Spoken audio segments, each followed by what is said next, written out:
Hello students, अब हम लोग पढ़ रहे थे इलेक्ट्रिक पोटेंशियल। अब देखिए प्रॉपर्टीज ऑफ कंडक्टर भी हम लोग पढ़ लिए कुछ। अब एक या दो वीडियो में कुछ प्रॉब्लम्स देखेंगे एडिशनल। अब जैसे कि एक क्वेश्चन है बहुत इंपॉर्टेंट कि एक रिंग है और इसके ही एक्सिस पे कोएक्सियल एक और रिंग है।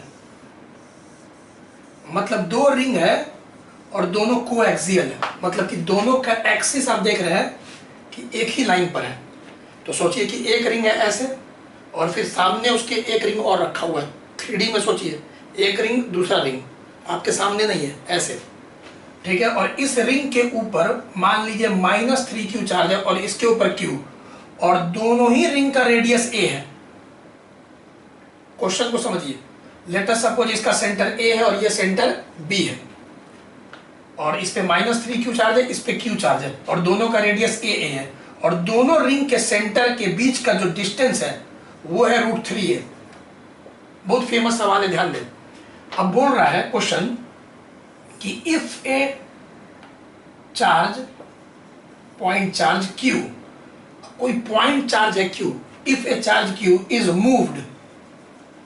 Is moved from centre B to centre A, मतलब सेंटर B से एक चार्ज को मूव कराया जा रहा है centre A, what will be work done by agent का वर्क बताइए, मतलब आप कितना काम किए। तो what will be the work done by agent ने कितना काम किया, मतलब आपने कितना काम किया। अब इस क्वेश्चन को कैसे बनाएंगे भाई, तो देखिए सबसे पहले आपको शायद याद होगा कि वर्क डन बाय एजेंट, मतलब हम लोग एक्सटर्नल एजेंट का फॉर्मूला होता है test charge into potential difference Q delta V। हम लोग का वर्क, एजेंट का वर्क का formula test charge into potential difference बताए थे। तो टेस्ट चार्ज तो Q दिया हुआ है कि भाई Q को हम मूव कर रहे हैं, तो Q तो ठीक है। पोटेंशियल डिफरेंस कहां से कहां ले जा रहे हैं, B से A, तो इनिशियल से फाइनल, तो पोटेंशियल डिफरेंस हो गया फाइनल माइनस इनिशियल। अब कैसे भी अगर हमको A और B का पोटेंशियल पता चल जाए और उसको पुट कर दे तो आंसर आ जाएगा। तो अभी आपको लिखना है A का पोटेंशियल और B का पोटेंशियल, यही टारगेट है कि A पॉइंट का ये जो सेंटर पॉइंट है पोटेंशियल क्या होगा। तो इसके लिए याद कीजिए, शायद सेकंड या थर्ड वीडियो देखिएगा इस चैप्टर का, हम पढ़ाए थे रिंग का पोटेंशियल। इसमें कॉन्सेप्ट हम क्या दिए थे कि अगर कोई रिंग है, रिंग पे चार्ज है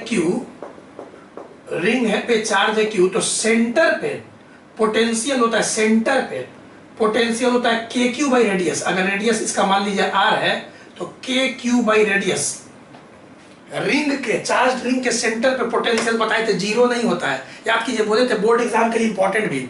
उस वीडियो को आप देखे होंगे, कॉपी में नोट किए होंगे, देख लीजिएगा कि रिंग के सेंटर पे इलेक्ट्रिक फील्ड जीरो होता है लेकिन पोटेंशियल जीरो नहीं होता है, KQ बाई रेडियस होता है। ये आप देख लीजिएगा प्रीवियस में।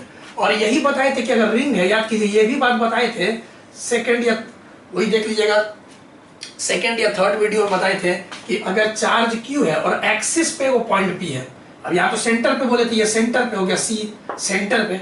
अब एक्सिस पे अगर पॉइंट P है तो ये अगर दूरी मान लीजिए हम जो भी मान लें, लेट अस सपोज A, चलिए यहाँ पे A ही मान लेते हैं रेडियस को A, तो यहाँ पे आ गया KQ बाई रेडियस, तो रेडियस A मान लिए, और ये दूरी अभी लेट अस सपोज X है। तो अगर मैं बोलूं कि एक्सिस पे पॉइंट P पे पोटेंशियल बताओ, तो आया था कि ये दूरी निकालना था। ये सब आप देख लीजिएगा, बताया हुआ, हम रिवीजन करा रहे हैं। तो ये आपका दूरी पाइथागोरस थ्योरम से आया था √A² + x²। तो फॉर्मूला था KQ बाई ये वाला डिस्टेंस, तो √A² + x²। ये दो कॉन्सेप्ट पहले हम बता चुके हैं, सेकेंड या थर्ड वीडियो में आप देख लीजिएगा, आप कॉपी में नोट किए होंगे सेंटर पे एक्सिस पे। अब सुनिए, जब हमको यहां पे पोटेंशियल निकालना है, A पर जब हमको पोटेंशियल निकालना है, तो A पॉइंट पे जो पोटेंशियल होगा दोनों चार्ज के कारण होगा, -3Q के कारण भी और Q के कारण भी, क्योंकि Q तो पूरा चार्ज सरफेस पे ऐसे और ये भी। तो बताइए इस पॉइंट पे इस रिंग के चार्ज के कारण, क्योंकि A पॉइंट तो इस रिंग के लिए सेंटर पॉइंट है, इस रिंग के लिए जो ए पॉइंट है सेंटर पॉइंट है, तो ये वाला चार्ज कितना पोटेंशियल पैदा करेगा, के क्यू बाई रेडियस। क्योंकि -3q ए पॉइंट के लिए, समझ में आ रहा होगा, मतलब कि ए पॉइंट -3q के लिए सेंटर पॉइंट है। तो क्या बताए थे सेंटर के लिए, के क्यू बाई रेडियस।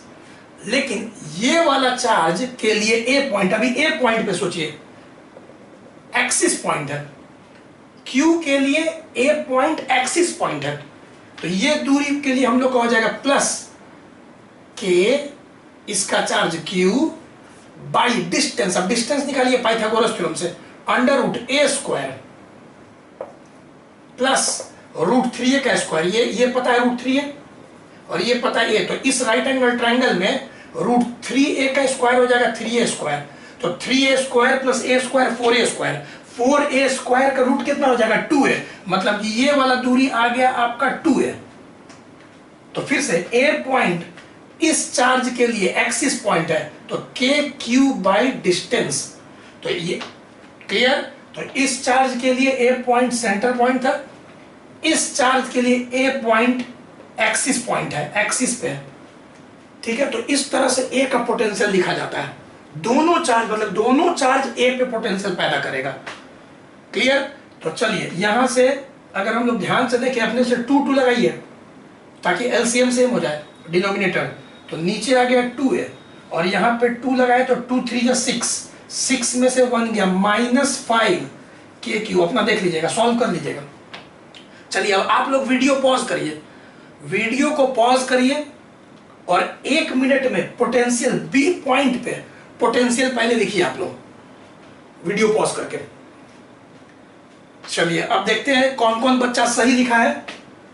चलिए कौन कौन बच्चा सही लिखा है। अब बी पॉइंट इस क्यू चार्ज के लिए सेंटर पॉइंट है, रिंग का तो सेंटर पॉइंट है, तो ये वाला चार्ज के क्यू बाई रेडियस, क्योंकि ये सेंटर पॉइंट है बी पॉइंट इस चार्ज के लिए। लेकिन इस चार्ज के लिए अब आप सोचिएगा, तो इस चार्ज के लिए जो बी पॉइंट है एक्सिस पॉइंट है, इस चार्ज के लिए बी पॉइंट एक्सिस पॉइंट है, अभी हम लोग बी पे सोच रहे हैं, तो प्लस के क्यू, तो क्यू की जगह -3q by distance, distance 2, common sense है 2a 2 ही होगा 2a, मतलब कि यहाँ पे 2 चार्ज रिंग था, दोनों चार्ज रिंग ए पे भी पोटेंशियल पैदा करेगा, बी पे भी पोटेंशियल पैदा करेगा, ठीक है। ये अच्छा कंपटीशन का क्वेश्चन है, इसको सीखना पड़ेगा, ये थोड़ा कंपटीशन, बोर्ड का नहीं है, कंपटीशन का क्वेश्चन है, लेकिन ये सीखिए, मजा आता है।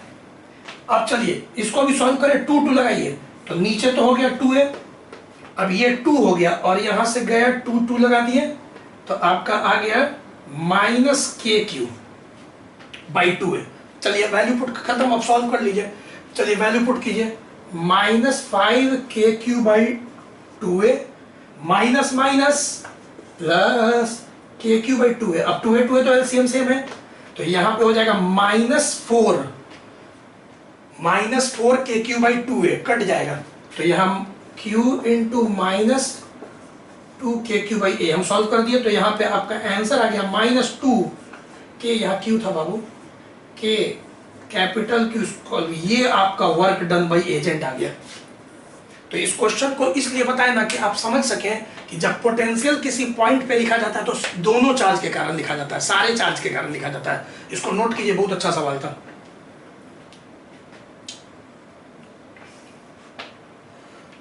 चलिए नोट कर लीजिएगा वीडियो पॉज करके।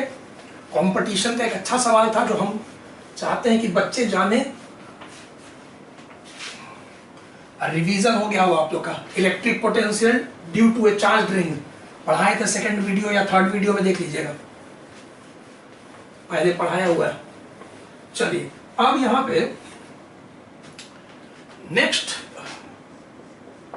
जो कॉन्सेप्ट है वो है आपका इलेक्ट्रिक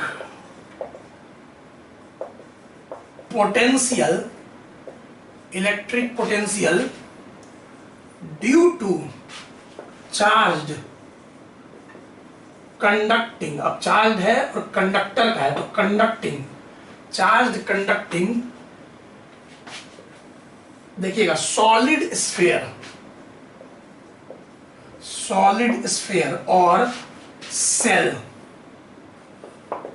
सेल क्या होता है? Hollow sphere. अब देखिए इसमें कॉन्सेप्ट नंबर 1 को पहले समझिए। पहले देखिए क्या है, या तो एक सॉलिड स्फीयर है, सॉलिड माने क्या, पूरा भरा हुआ है, सॉलिड स्फीयर, और कंडक्टर क्या है, सॉलिड स्फीयर। या तो एक फुटबॉल की तरह हॉलो स्फीयर है, हॉलो स्फीयर को सेल बोलते हैं। चलिए हॉलो स्फीयर है, अंदर से खोखला, तो ये आपका हो गया हॉलो स्फीयर, या कि इसी को बोलते हैं, बोलिए क्या, सेल। ठीक, अब लेट अस सपोज, यहां पे पहले अच्छा से देख लीजिए। अब क्या बताए थे कि चार्ज हमेशा कंडक्टर के सरफेस पे होता है। तो पहले तो दोनों लगभग इक्विवेलेंट है, दोनों इक्विवेलेंट है। अभी यहां पे फिजिक्स में क्यों इक्विवेलेंट है अभी पोटेंशियल के केस में, क्योंकि सबसे पहले अंदर से भरा हुआ है या अंदर से खाली है, चार्ज तो भाई सरफेस पे रहेगा, पहला बात। तो अगर इस पे भी हम चार्ज दे दें तो पॉजिटिव चार्ज बताए थे, हमेशा बताते हैं कि चार्ज हमेशा कंडक्टर के सरफेस पे होता है, excess charge always reside on the surface of conductor, बताए थे ना। अब बताइए क्या बताए थे कि कंडक्टर है तो इलेक्ट्रिक फील्ड कंडक्टर के अंदर क्या होता है, जीरो। अब तो रिवीजन हो रहा है, कंडक्टर के अंदर इलेक्ट्रिक फील्ड जीरो होता है, वो सॉलिड हो या होलो हो। फिर एक बात बताए थे कि पोटेंशियल जो है कांस्टेंट होता है, याद है पोटेंशियल क्या होता है, कांस्टेंट होता है, पोटेंशियल कांस्टेंट होता है। इसको प्रूव भी किए थे क्या, आइए चलिए फर्स्ट कॉन्सेप्ट क्या बताए थे कि भाई पोटेंशियल डिफरेंस का फॉर्मूला होता है minus E dot D are. Minus मत भूल जाना, अब तो याद हो गया होगा माइनस मत भूल जाना, potential difference is equal to minus integration E dot D R. अब चलिए ई बताइए, कंडक्टर के भीतर इनसाइड इलेक्ट्रिक फील्ड कितना होता है, जीरो। तो जब यहाँ जीरो रखेंगे तो ई तो पूरा जीरो हो जाएगा, मतलब पोटेंशियल डिफरेंस जीरो। तो इनसाइड के लिए हम लोग बात कर रहे हैं, कंडक्टर के अंदर के लिए बात कर रहे हैं, ठीक है ना। तो इनसाइड तो हम लोग समझ गए, यहाँ पे लिख देते हैं बिकॉज ई इनसाइड, अभी इनसाइड का बात हो रहा है, इलेक्ट्रिक फील्ड इनसाइड कितना होता है, जीरो। तो यहाँ ई जीरो तो पोटेंशियल डिफरेंस जीरो। अब कोई भी तुम दो पॉइंट अंदर चूज करोगे, समझ में आ रहा होगा, तो डायरेक्ट लिख देते हैं पोटेंशियल डिफरेंस जीरो। तो कैसे बोल देते हैं, दो कोई पॉइंट ले लो, कोई भी पॉइंट ले लो, एक V1 माइनस V2, दो पॉइंट हम ले लिए, एक 1 और एक 2, कंडक्टर के भीतर एक पॉइंट ले लिया अंदर 1 एक 2, एक 1 एक 2। तो ऑब्वियस है दोनों पॉइंट के बीच का पोटेंशियल डिफरेंस जीरो। तो यहाँ पे V1 बराबर V2 भी लिख सकते हैं, या फिर ऐसे भी लिख सकते हैं कि पोटेंशियल क्या चीज आ जाएगा, कांस्टेंट, मतलब कोई भी दो पॉइंट पे पोटेंशियल सेम होगा। तो ये बात हम तुम लोग को पहले बता दिए थे, एक बार फिर से रिवीजन करा दिए कि कंडक्टर के अंदर इलेक्ट्रिक फील्ड जीरो होता है, लेकिन पोटेंशियल क्या होता है, कांस्टेंट होता है चार्ज कंडक्टर के अंदर। क्लियर, तो ये फर्स्ट कॉन्सेप्ट है। अब देखो सेकंड कॉन्सेप्ट क्या है, सॉलिड स्फीयर या सेल में। अब ये दोनों इक्विवेलेंट क्यों समझ रहे होगे, सॉलिड हो या हॉलो, अब सारा बात सेम है। अब सेकंड बात क्या है कि मान लो आउटसाइड द सेल या सॉलिड स्फीयर, आउटसाइड, अब outside the shell R greater than R. अब सुनना क्या बात बोल रहा है, अब कॉन्सेप्ट क्या है, ये तो देखो इसको तो तुम एकदम समझ गए, इसी को अब फर्स्ट मान लो, ऐसे तुमको याद होगा पहला बात, दूसरा बात, तीसरा बात, जो अभी हम काम करेंगे ये तो तुम लोग सबको पहले से मालूम है। अब पहला ये बात क्या है कि भाई एक सेल है, या फिर तुम सॉलिड स्फीयर भी मान सकते हो कंडक्टिंग। अब सेल का रेडियस मान लो कैपिटल आर है, ठीक है, कैपिटल आर मान लिया अभी, और आउटसाइड में एक पॉइंट है पी आर दूरी पे। कॉमन सेंस है, ये जो आर है ये ग्रेटर है रेडियस से, क्योंकि आउटसाइड पॉइंट है, आउटसाइड द सेल एक पॉइंट है पी, हम बोलेंगे पी पे, और ये कॉमन सेंस है कि चार्ज है सेल के ऊपर, एक्सेस चार्ज कितना है, क्यू। अगर हम बोलेंगे पी पे पोटेंशियल बताओ, तो इसका फॉर्मूला है के क्यू बाई आर। इसको हम ऐसे पढ़ते हैं के क्यू बाई डिस्टेंस, ठीक है, याद करने का तरीका के क्यू बाई डिस्टेंस, इन दोनों पॉइंट के सेंटर से डिस्टेंस। तो actually K Q by small R, small R क्या है देख लो, याद कर लो ये फॉर्मूला कि एक स्फेरिकल सेल होता है, चार्ज क्यू है, तो पी पॉइंट पे उसके कारण पोटेंशियल कितना होता है, तो के क्यू बाई डिस्टेंस। दूसरा कॉन्सेप्ट क्या है, ऑन द सरफेस। अब मजा आएगा, on the surface, on the surface माने क्या हो गया, R is equal to R. अब अगर हम बोल दें कि भाई जो P पॉइंट है सरफेस पर ही है, तो अब रेडियस भी r और डिस्टेंस भी r, दोनों r बराबर है। अब कॉमन सेंस है कि चार्ज भाई सेल पे Q है। तो अगर अब हम पूछे कि P पॉइंट जो कि सरफेस पे है, तो पोटेंशियल क्या होगा, तो इसका फॉर्मूला होता है KQ/R। अब यहाँ पे R को हम लोग ऐसे पढ़ते हैं KQ/रेडियस, क्योंकि अब तो कॉमन सेंस है, डिस्टेंस तो रेडियस के बराबर है ना, तो यहाँ पढ़ते थे KQ/डिस्टेंस। अब डिस्टेंस P जितना दूर जाएगा डिस्टेंस बढ़ते जाएगा, लेकिन वहां पढ़ते हैं KQ/रेडियस, ठीक है। और तीसरा जो तुम बताना इनसाइड द सेल, देख लेना, आई होप कि दिख रहा होगा तुम लोग को, इसको बताते इनसाइड द सेल। अगर पॉइंट P सेल के अंदर ही है, फिर से एक सेल है, इस पे चार्ज Q है, पॉजिटिव चार्ज मान लो, आई होप कि दिख रहा होगा तुम लोग को, और यहां पे P पॉइंट है सेल के भीतर। अब कॉमन सेंस है कि ये जो R है यहाँ पे साफ दिख रहा है कि लेस हो गया, छोटा हो गया, किससे, रेडियस से। अब अगर हम पूछे पॉइंट P पे क्या होगा पोटेंशियल, तो देखो भाई यही अब समझना है ना कि जो पोटेंशियल सरफेस पे होता है वही भीतर हर पॉइंट पे होता है। लास्ट वीडियो में बताया गया है, यही ना बताया गया कि जो सरफेस पे होता है वही अंदर होता है। याद करो लास्ट क्लास का 5th जो प्रॉपर्टी बताए थे कंडक्टर का, 5th प्रॉपर्टी को ठीक से देखो, तो यहां पे याद रखना फिर से पोटेंशियल KQ/R आ जाएगा, जीरो नहीं आएगा, KQ/रेडियस ही आएगा, KQ/रेडियस। इसका मतलब मान लो कि सब चीज दिया हुआ है, हम इसको सॉल्व किए और सरफेस पे आ गया 100 वोल्ट, मान लो 100 वोल्ट आ गया। इसका मतलब अगर सरफेस पे 100 वोल्ट है तो सेंटर पे भी 100 वोल्ट होगा, सेंटर पे भी 100 वोल्ट होगा। इसका मतलब हर अंदर जितना भी पॉइंट तुम देख रहे हो उस सब पे 100 वोल्ट होगा, क्योंकि इनसाइड पोटेंशियल क्या होता है, कांस्टेंट होता है। तो ये एकदम याद कर लो, कोई सेल है तो आउटसाइड के लिए KQ/डिस्टेंस बोलना, लेकिन सरफेस पॉइंट या इनसाइड पॉइंट होगा तो KQ/रेडियस बोलना, ठीक है। KQ/डिस्टेंस, KQ/रेडियस। चलो इसको पहले एकदम अच्छा से नोट करो। चलो वेरी वेरी इंपॉर्टेंट कॉन्सेप्ट, इसको एकदम याद कर लीजिए। चलो लिखते जाना, रिवीजन करते जाना, कुछ नहीं है, खत्म हो गया। एनसीईआरटी से हम लोग का खत्म हो चुका है अभी इलेक्ट्रिक पोटेंशियल टॉपिक, अब कैपेसिटर बाकी है।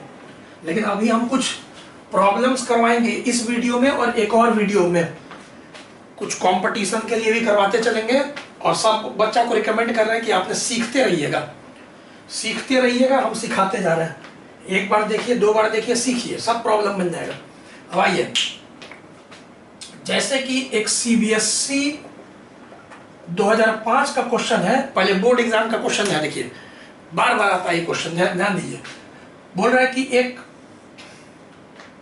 स्फीयर है, कंडक्टिंग स्फीयर है, सॉलिड स्फीयर, इसका रेडियस a है और इस पे चार्ज q है, और एक और कंडक्टिंग स्फीयर है, इसका रेडियस b है, इस पे कोई चार्ज नहीं है। अब ठीक है, देख लीजिए, अब बोल रहा है if the conducting solid spheres A and B, तो यहाँ पे E आपका स्फीयर A है और ये आपका स्फीयर B है। Sphere A and B are connected by a wire, then what will be the final charges on spheres? तो अभी पहले क्वेश्चन को देखिए, बहुत इंपॉर्टेंट है, 2 मार्क्स में आता है। एक पहले देख लीजिए, एक सॉलिड कंडक्टिंग स्फीयर है, रेडियस a, देख लीजिए रेडियस a है, चार्ज q है, इस पे कोई चार्ज नहीं है, और ये b है, और दोनों को तार से कनेक्ट कर दिया गया, तो चार्ज का फ्लो होगा ना हायर पोटेंशियल से लोअर पोटेंशियल, जब तक कि पोटेंशियल सेम ना हो जाए। तो फाइनल चार्ज कितना दोनों बांट लेगा, कंडक्शन होगा, समझिए दोनों कांटेक्ट में आ गया तार से, तो दोनों चार्ज का शेयरिंग करेगा, तो अंत में इसके पास कितना चार्ज होगा और इसके पास कितना चार्ज होगा, दैट इज द क्वेश्चन, कि दोनों के पास कितना कितना चार्ज हो जाएगा। ठीक, तो चलिए एक बात बताइए, जैसे ही हम वायर से कनेक्ट किए, जैसे ही हम वायर से कनेक्ट किए, चार्ज का फ्लो होगा फ्रॉम हायर पोटेंशियल, क्योंकि देखो इसमें चार्ज है, तो इसका तो पे तो चार्ज नहीं है भाई, तो ये लोअर पोटेंशियल हो गया, इस पे चार्ज है तो ये हायर पोटेंशियल हो गया। ठीक, देख लीजिए, अभी हायर पोटेंशियल है, लोअर पोटेंशियल है। अब तुम लोग सुने होगे बहुत बार, 10th में भी सुने होगे, हमसे भी सुने होगे कि चार्ज फ्लो करता है हायर पोटेंशियल से लोअर पोटेंशियल जब तक कि पोटेंशियल सेम नहीं हो जाए। तो जैसे ही हम लोग वायर कनेक्ट किए होंगे, जैसे ही हम लोग वायर कनेक्ट किए होंगे, चार्ज का फ्लो हुआ होगा। ठीक है, और मानते हैं चार्ज का फ्लो होते होते इस पे कुछ नहीं था, तो अब लेकिन फाइनली क्यू आ गया, छोटा क्यू, छोटा क्यू मान लो। तो इस पे बताओ, इस पे क्यू था तो बचेगा कितना, इस पे क्यू माइनस क्यू। ये अपना छोटा क्यू चार्ज उसको दे दिया, तो इसके पास कितना बचेगा, बेचारे के पास पहले क्यू था, अभी छोटा क्यू उसको दे दिया, तो इस पे क्यू माइनस क्यू बचेगा ना। ठीक है, कंजर्वेशन ऑफ चार्ज से यहाँ पे टोटल चार्ज कितना है अभी, क्यू प्लस जीरो, तो कैपिटल क्यू। अब यहाँ पे भी कंजर्वेशन, कंजर्वेशन यूज करोगे, क्यू क्यू कट के क्यू ही ना आएगा, शेयरिंग हो रहा है चार्ज का। चलो, फाइनली जो पोटेंशियल इसका होगा वही पोटेंशियल इसका होगा। Charge flows from higher potential to lower potential until the potential becomes equal। तो दोनों कंडक्टर का मतलब हर पॉइंट पे पोटेंशियल यहाँ, फिर यहाँ यहाँ यहाँ यहाँ यहाँ यहाँ, फिर यहाँ यहाँ यहाँ यहाँ यहाँ यहाँ यहाँ, सब पोटेंशियल सेम। दोनों कंडक्टर समझो भी एक कंडक्टर हो गया, पोटेंशियल सेम हो गया। तो चलो क्या सीखे तुम कि फाइनल सिचुएशन में जो इसका पोटेंशियल है वही इसका होगा। चार्ज फ्लोज फ्रॉम हायर से lower potential until the potential become equal. चलो अब पीछे क्या पढ़ा है अभी हम, बताओ। इसके किसी भी पॉइंट पे पोटेंशियल, अंदर कोई भी पॉइंट पे पोटेंशियल या सरफेस पे कोई भी पॉइंट पे पोटेंशियल क्या होता है, के क्यू बाई रेडियस। तो कूलम कांस्टेंट के, इसका charge Q minus Q by radius, इसका रेडियस ए, और इसके अंदर या सरफेस पे किसी भी पॉइंट का पोटेंशियल के क्यू बाई रेडियस, तो इसका के, इसका क्यू, इसका रेडियस। अब दोनों बराबर होगा, यहां से के क्या हुआ, कैंसिल हो गया। चलो अरेंज करो, यहां से b इधर आ गया, तो Q B minus Q B, A उधर गया, is equal to Q A, इधर गया। तो देखो तो ये वाला क्यू बी अकेले हो गया, ये वाला, और इसको इधर ले जाके क्यू कॉमन ले लिया। देखो तो तुम लोग अरेंज करके सॉल्व कर लेना। तो हम डायरेक्ट देख लिए हम मन में, ये देखो इधर गया क्यू कॉमन होके ए प्लस बी, फिर नीचे ले गया। देखो तो तुम सॉल्व कर लिए ना। तो स्मॉल क्यू हम लोग को निकल गया, क्योंकि दिया हुआ कितना चीज था, तीन चीज, कैपिटल क्यू, ए और बी। तो कैपिटल क्यू, ए और बी गिवन है, तो हम लोग का छोटा क्यू आ गया। तो अंतिम में क्या लिख देंगे, therefore charge on sphere B, sphere B पे चार्ज कितना था फाइनली, क्यू, तो यही क्यू आ गया, Q B by A plus B, ये एक आंसर हो गया। और दूसरा charge on sphere A, charge on sphere A कितना हो गया, क्यू माइनस क्यू, यही ना, देखो तो final charge Q minus Q, Q का वैल्यू रखो, तो Q minus Q B by A plus B. तुम सॉल्व कर लेना, इसको इधर ले जाओ, एलसीएम लेकर, तो नीचे तो ए प्लस बी रह जाएगा, ऊपर तुम्हारा क्यू बी कट जाएगा, इससे मल्टीप्लाई करो, हो जाएगा ना, क्या हो जाएगा, Q A plus Q B minus Q B. तुम लोग के लिए करना पड़ता है बहुत बच्चा की तरह, देखो तो यहाँ से क्यू बी कैंसिल हो जाएगा, तो क्या आ गया, Q A by A plus B. तो एक आंसर आ गया Q B by A plus B, और एक आंसर आ गया Q A by A plus B. तो ये बहुत ही आसान सवाल था सॉलिड स्फेयर का, जो कि बहुत फेमस है, और ये प्रॉब्लम रिपीट होता है बोर्ड एग्जाम में, इसको तो एकदम दिमाग में बसा लो। ठीक है, तो इसको नोट करो पहले। अब हम लोग देखेंगे how to right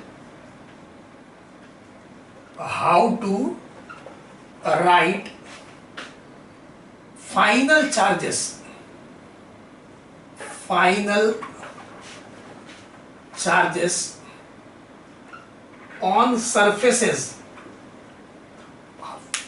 on surfaces of conducting spherical cells। चलिए अब एक टॉपिक है कैसे फाइनल चार्ज को लिखे स्फेरिकल सेल्स पे। अब लेट अस सपोज, ध्यान से समझिएगा क्वेश्चन क्या है, पहले एक एग्जांपल से इसको समझते हैं। कोई टॉपिक नहीं है, बस ये सब एक्स्ट्रा पंच है, सीखते जाइए कि एक सेल है या सॉलिड स्फीयर, इसको थोड़ा छोटा बनाओ, कोई दिक्कत नहीं है। अब ये जो ए है और ये एक बी है, बी जो है ना ये तो पक्का स्फेरिकल सेल है, ये जो बी है ये आपका स्फेरिकल सेल है, मतलब हॉलो स्फीयर बनाए थे ना, हॉलो स्फीयर है। और ए जो है ना ये या तो सेल है या तो सॉलिड स्फीयर भी हो सकता है, ये दोनों में से कुछ हो सकता है, लेकिन बी तो 100% क्या है, सेल है। तो तुम बोलोगे समझ गए सर कि ए हो गया और पूरा उसके अंदर उड़ाओ एक और सेल को, इसको मन में देखो 3D में, क्योंकि स्फेरिकल है ना, यहाँ पे दिखेगा नहीं, ऐसे ही बनाया जाता है कि एक बॉल है कोई। अब ये वाला जो छोटा वाला बॉल है या तो अंदर से भरा हुआ है या तो खोखला भी है, तो कोई दिक्कत नहीं है। लेकिन दूसरा एक ऐसे बड़ा सा फुटबॉल की तरह जो कि हॉलो सेल है, हॉलो स्फीयर है। अब दोनों कॉन्सेंट्रिक है, मतलब कि दोनों का सेंटर ऐसे है। अब क्वेश्चन है कि इसके ऊपर हम चार्ज दिया हुआ है पहले से क्यू, क्वेश्चन खत्म। अब बताइए यहाँ पे टोटल कितना सरफेस दिख रहा है, एक इसका बाहर वाला सरफेस, ठीक, बाहर वाला सरफेस, इसका एक अंदर वाला सरफेस और बाहर वाला सरफेस। तो ऐसे तुम बोल सकते हो कि 4 सरफेस दिख रहा है। ए का इनर सरफेस, जैसे ए स्फीयर सोचो, उसका अंदर वाला सरफेस और एक आउटर सरफेस, फिर बी का भी एक इनर सरफेस अंदर वाला और एक आउटर सरफेस। तो यहाँ पे 4 सरफेस है, ए का इनर सरफेस, ए का आउटर सरफेस, बी का इनर सरफेस, बी का आउटर सरफेस, और चारों स्फेरिकल सरफेस है। क्वेश्चन है कि बताइए फाइनल चार्ज क्या होगा।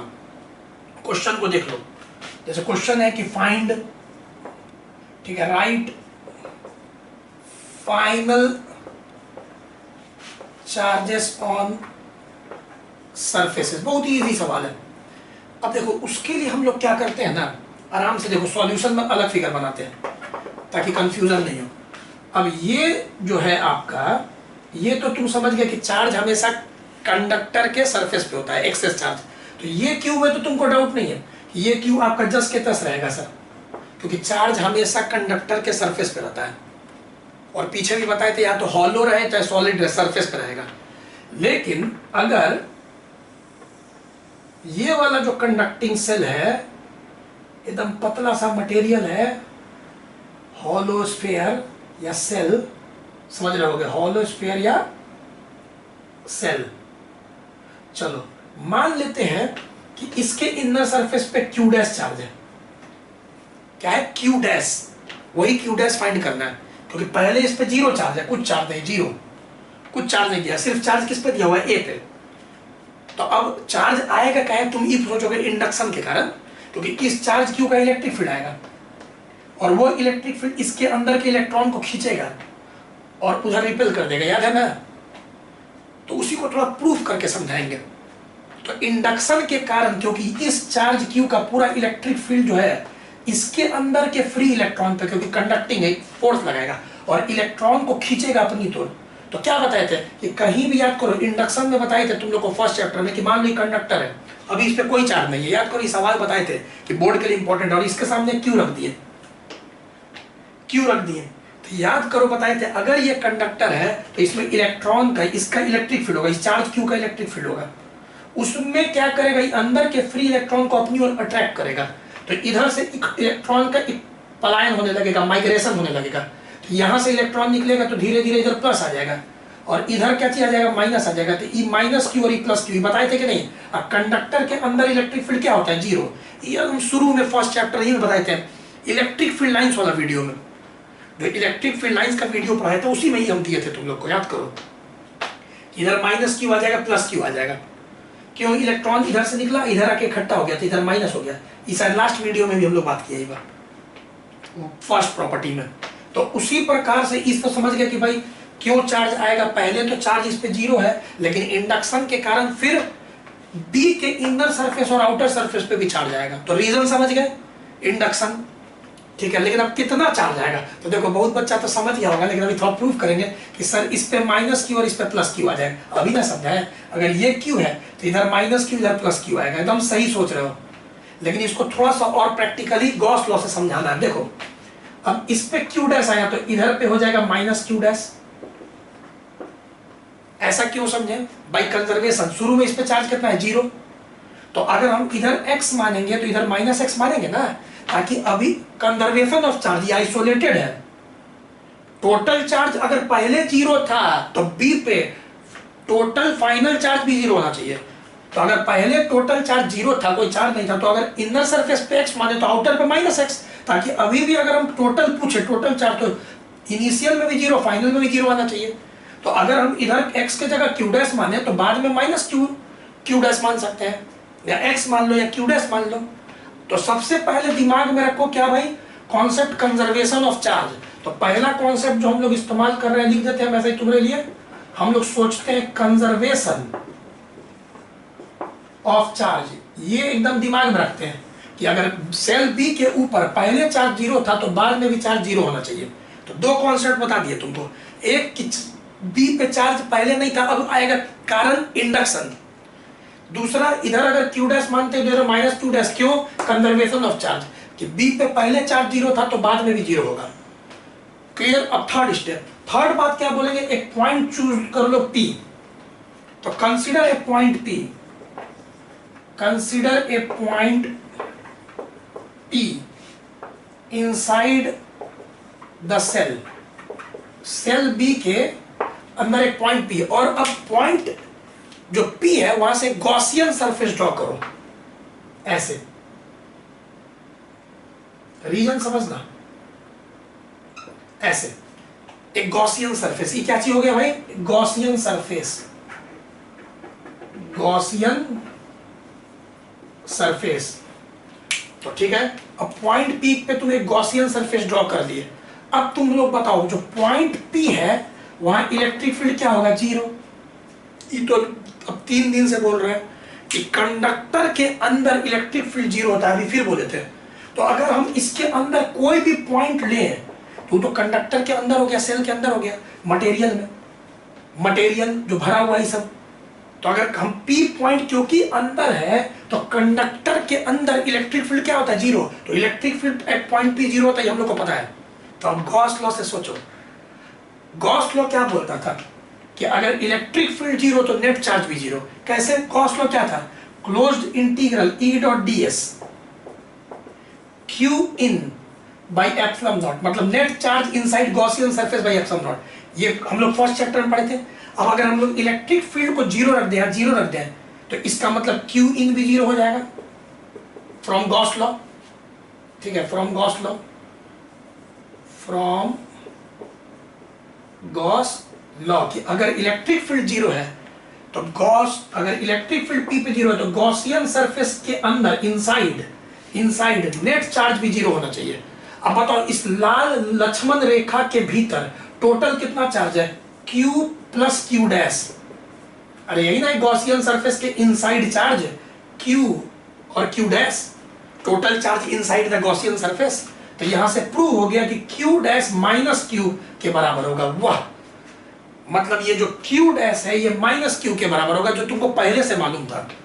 लेकिन इसको थोड़ा सा प्रैक्टिकली अभी समझना पड़ेगा कि कैसे हम लोग सेल के अंदर एक पॉइंट P लेते हैं, पॉइंट P पे इलेक्ट्रिक फील्ड 0 होता है, तो नेट चार्ज भी जो गॉसियन सरफेस है उसके अंदर 0 होना चाहिए। तो यहाँ पे फाइनल डिस्ट्रीब्यूशन ऑफ चार्ज क्या हो गया, अगर हम लोग सोचे फाइनली अगर हम लोग सोचे तो ऐसा हो गया, मान लो A सेल और B सेल, और ये हो गया, समझ गया, सेल, और ये हो गया इनर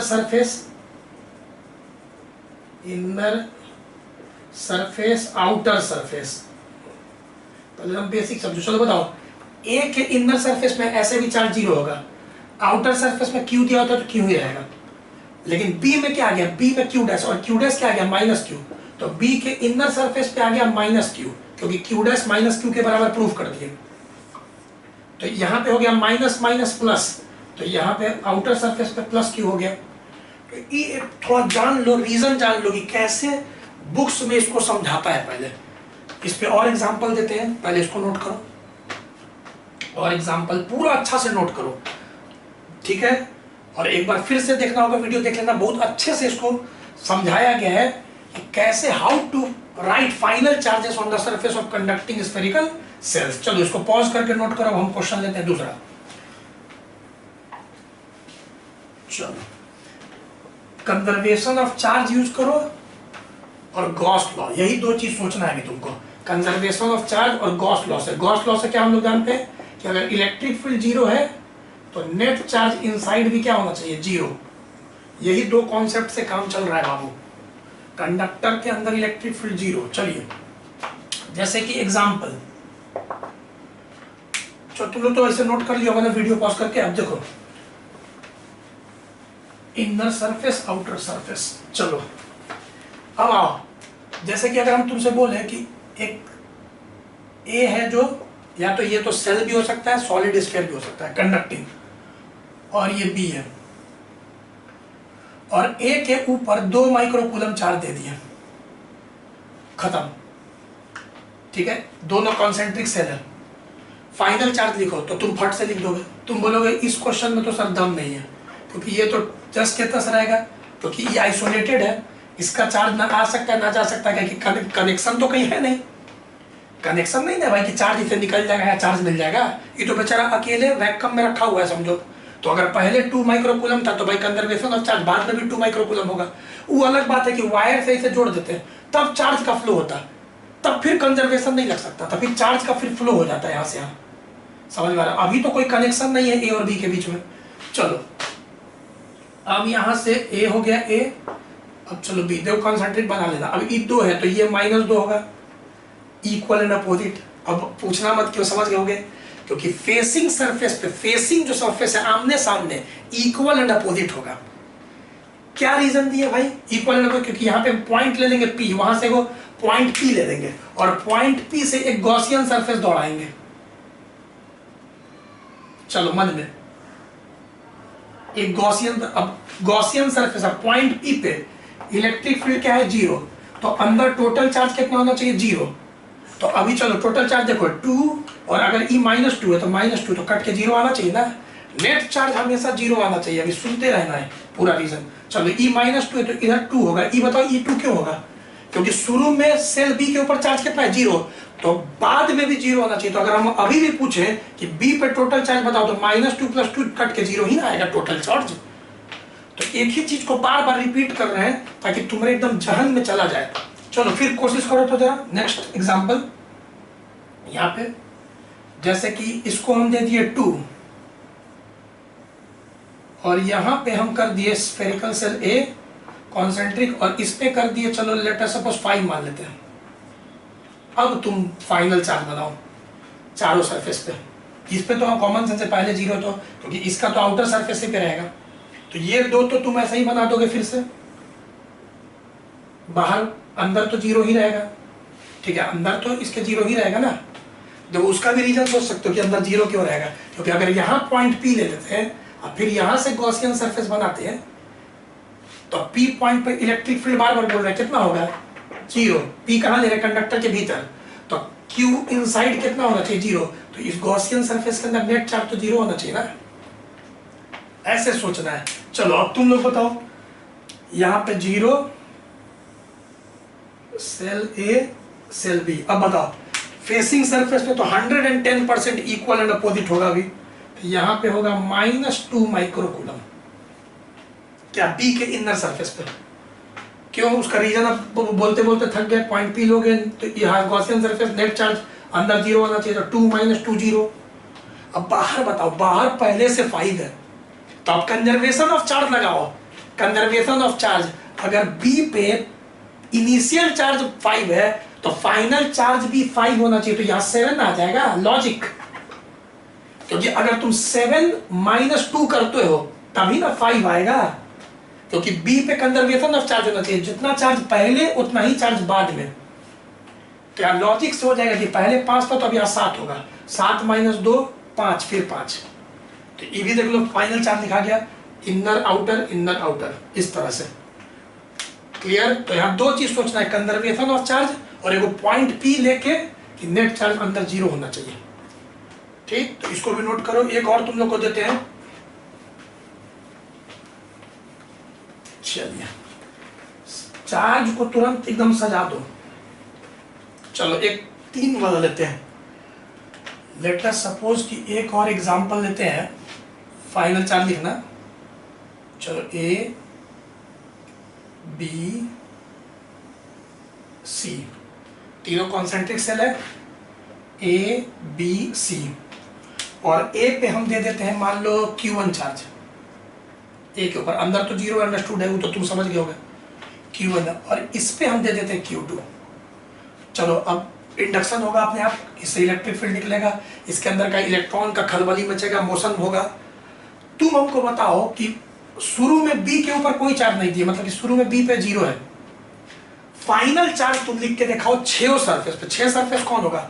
ए का इनर आउटर, बी का इनर आउटर, सी का इनर आउटर। इनर मतलब अंदर, आउटर माने बाहर, स्फेरिकल सेल। मन में देखो कॉन्सेंट्रिक स्फेरिकल सेल।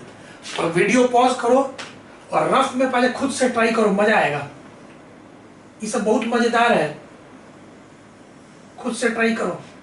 और याद रखना पी पॉइंट हम कहीं भी ले सकते हैं।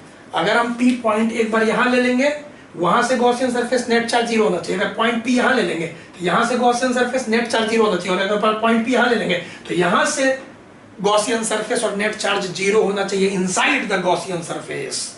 ठीक, तो चलो और कॉन्सेप्ट करते हैं। ई तो Q1 रहेगा, ई तो जस्ट कहते हैं अंदर जीरो रहेगा। अब बताओ फेसिंग सरफेस पे इक्वल एंड अपोजिट चार्ज होना चाहिए। क्यों, रीजन बता दिए। तो यहाँ अगर Q1 है तो यहाँ क्या होगा? -Q1 100%, ताकि अगर हम यहाँ पॉइंट P लेके सोचें तो यहाँ से गॉसियन सरफेस पास करेंगे तो P पॉइंट पे इलेक्ट्रिक फील्ड कितना? जीरो। तो इतना बार बोल दी कि बोर हो गए होगे कि सर समझ गए, कुछ ज्यादा समझ गए कि P पॉइंट पे इलेक्ट्रिक फील्ड जीरो। क्यों? क्योंकि P पॉइंट कंडक्टर के भीतर है, कंडक्टर में इलेक्ट्रिक फील्ड जीरो होता है। तो गॉस लॉ से Q total charge inside the Gaussian surface zero. तो चलो यहाँ से तुम पास किए तो टोटल चार्ज क्या हो गया? Q1 -Q1 कट के नहीं आ गया जीरो, LHS बराबर RHS। चलो अब यहाँ कंजर्वेशन लगाओ। यहाँ Q1 है, शुरू में चार्ज B पे जीरो है, तो शुरू में चार्ज B पे जीरो है तो यहाँ पे Q1 होना चाहिए। अब क्यों +Q1 होना चाहिए? ताकि अगर B सेल का अगर हम टोटल चार्ज करें तो कितना हो गया? -Q1 +Q1, मतलब कट के जीरो। क्योंकि शुरू में भी चार्ज जीरो था सेल B पे, तो फाइनल चार्ज भी, total charge final inner outer मिला के जीरो ही होना चाहिए। चलो यहां तक बढ़ गया। अब इधर आओ, सी पे आओ। यहाँ Q1 है तो इधर क्या होगा? -Q1 100%, क्योंकि फेसिंग सरफेस का, फेसिंग इनर सरफेसेस का इक्वल एंड अपोजिट चार्ज होना चाहिए। और उसको चेक करने का नियम जान ही रहो तुम लोग, ठीक है? कि यहाँ पे पॉइंट P ले लेंगे, अब फिर से यहाँ से गॉसियन सरफेस दौड़ा देंगे, इलेक्ट्रिक फील्ड पॉइंट P पे जीरो, तो टोटल चार्ज अंदर जीरो। तो चलो और चेक करते हैं। टोटल चार्ज यहाँ गॉसियन सरफेस बनाओ, यहाँ से बड़ा वाला से। चलो अब देखते हैं। चलो यहाँ से लिखना शुरू करो। -Q1 +Q1 -Q1 +Q1। देखो तो सब कट के जीरो आ रहा है। पहले देखो, ये इसको काटा, ये इसको काटा, जीरो तो आ ही रहा है। नेट चार्ज किसी भी स्फेरिकल सरफेस के अंदर, गॉसियन सरफेस तो जीरो होना चाहिए। क्यों? क्योंकि इलेक्ट्रिक फील्ड कंडक्टर के अंदर जीरो होता है। अब चलो, अब सेकंड हो गया। अब कंजर्वेशन लगाओ। पहले से C के ऊपर Q2 था, ओहो, और इनर पे हो गया -Q1, तो यहां होना चाहिए बाहर Q2 +Q1। क्यों? क्योंकि अगर हम इन दोनों को ऐड करें, टोटल चार्ज C का निकाले, तो -Q1 +Q2 +Q1, Q1 cut गया, Q2 आ गया, फाइनल चार्ज C पे, टोटल फाइनल चार्ज C पे Q2, और इनिशियल चार्ज भी C पे Q2 था। कंजर्वेशन ऑफ चार्ज, बस चार्ज क्या हो गया? अरेंज हो गया ऐसे। तो इस तरह से हम लोग लिखते हैं। कॉन्सेंट्रिक सेल्स रहता है ना, तो ऐसे कुछ चार्ज दिया रहता है तो हम लोग लगातार अरेंज कर लेते हैं दोनों कॉन्सेप्ट से, ठीक है? तो इसको भी थोड़ा प्रैक्टिस कर लो। नेक्स्ट वीडियो एक कॉम्पिटिटिव वीडियो रहेगा, थोड़ा सा सब कोई सीखे, मजा आ रहा है। क्योंकि देखो अब बोर्ड लेवल में तो अब पढ़ाना है हमको सीधे कैपेसिटर। क्या पढ़ाना है? कैपेसिटर। यहां तक सब बच्चा सीख सकता था। तो अभी एक कंपटीशन का वीडियो डालेंगे, कंपटीशन का, और उसके बाद कैपेसिटर जो है चैप्टर, एक्चुअली वो सेकेंडरी चैप्टर का टॉपिक है, लेकिन HC वर्मा में ये पूरा एक नया चैप्टर है।